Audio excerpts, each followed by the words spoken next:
Time check, it's already Sit, 7 sit down, a.m. sit, and another great morning. sit down, okay?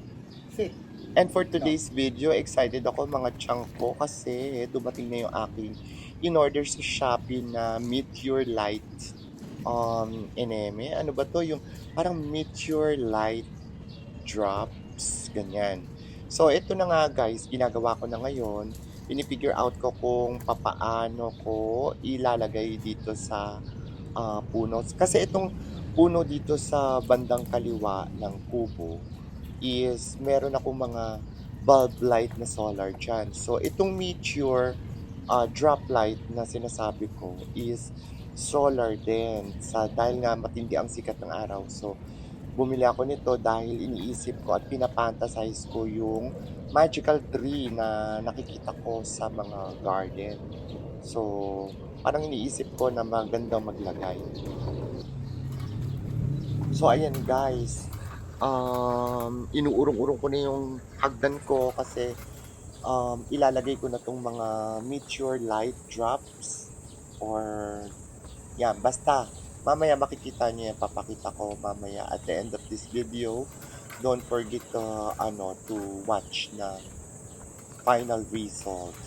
So, ayan, medyo mabigat yung hagdan natin pero I have to be safe po. Ayan, aakyat po ang lola niyo. So, sinasabit-sabit ko lang yun sa mga sanga kasi kailangan nating mailagay yan. So, before niya, naayos ko na yung aming old na light na solar din, mga bulb. So, ayan, habang nangungulit tong aking alagang si Yumiko. So, ayan guys, pinaikot ko lang yung mga light niya. So, bali dalawa pala yung in-order ko, parang 15 meters ang size ng bawat isa. So, ayan, palipat-lipat ako dyan kasi bawat sanga, nilalagay ko siya, parang sinasabit ko lang. So, hopefully mag-success tong ating fantasy para dito sa garden. So, mamayang gabi, after work, talagang dadaanin ko to para makita ko yung final result. So, ayan guys. Ayan lang ang aking creations for today's video. Parang magkaroon ng mas alive ang ating tree at night. Tsaka, palagi ko nakikita to sa mga park. So, why don't we have gaya-gaya? I-DIY. By the way, yung aking in-order na light is, ayan na!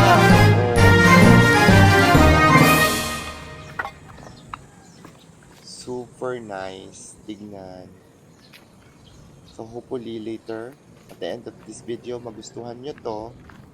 Ang konti lang pala nung dalawang 15 meters. Sobrang hirap din pala umakyat ng hagdan, kakaloka. At saka, delikado. Dinala ko yung hagdan namin dito sa kubo para magkabit nga ng meteor light. Kasi meron kaming pinuntahan nung makaraan na park siya, tapos ang dami-daming ilaw na ganito. Dito rin sa especially here in Daan Hari, yung magic tree. So, yun, parang parang pinafantasy ko na meron din ganun drama dito. Siyempre, konti lang. 2 box lang yung binili ko. Pero itatry ko muna kung anong effect niya sa gabi at maganda. Ang binili ko nga palang ilaw yung color blue. Blue, parang bluish. So later at night, pupunta ako dito, dadaanan ko to, tapos kukunan ko to. Kasi meron na ako ditong mga bulb na solar din. So dinagdagan ko itong meteor light. So parang shower siya. Basta mamayang gabi papakita ko sa inyo kung anong effect. So ayun, para magical tree ang effect. Gamit yan. At dahil tapos na ako magkabit, yan, tutupiin na natin itong napakabigat-bigat na hagdan na to. Diyos ko, first time kong ginamit tong hagdan na to, napakahirap palang tupiin to. Tsaka, sobrang ingat ko sa kami dahil pwede kang maipit. Bigat talaga. Super.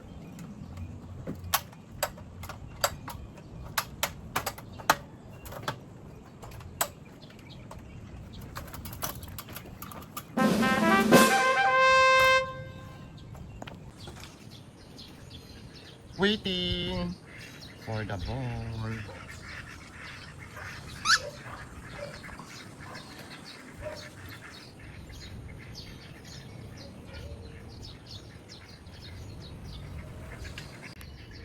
Fresh lang si Daisy. Fresh lang si Daisy. Lola na kasi, kaya lagi lang nakahiga. Fresh na si Daisy.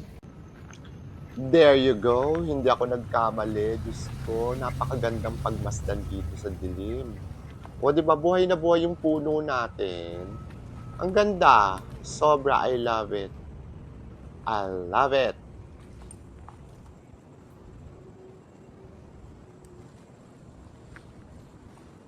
Ayan na siya. So beautiful.